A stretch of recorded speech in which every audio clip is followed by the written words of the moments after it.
Okay, we're back. So we've covered the computer, the power switch for the computer, and everything else. So your panel here, not labeled, but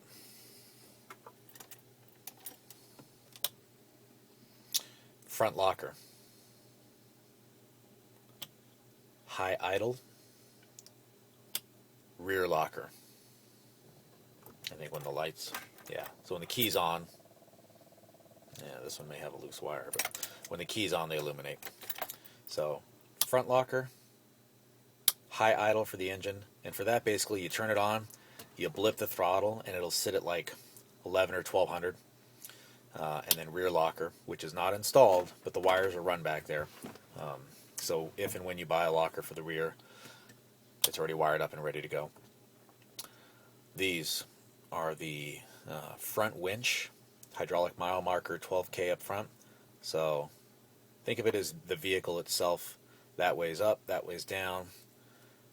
Winch out, winch off, winch in, winch off.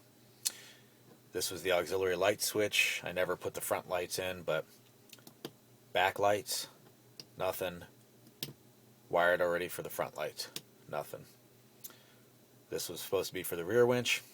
Wires are run back there, but same thing. Winch out, winch in, done. The bottom ones, the idea was driver's side seat heater, heated windshield, passenger side seat heater. There is a little bit of a gap between here, so as you're shifting up and down, you know, when you do put it in park, you don't really hit anything, but if you do, the worst case scenario would have been you turned on somebody's heater. So anyway, so those are the switches. None of these you should have to mess with for your trip back home. But yeah, obviously you don't want to be on the freeway driving around or through town with the locker on. But that's the locker, and it works great. I just installed it less than 6 months ago. So it's an Auburn electronic locker up front. No locker yet in the back, but the wires are run, and wires are run for these other three options. There are backup lights, there's just not front lights, and the front winch does work through here along with remote control, plug-in remote.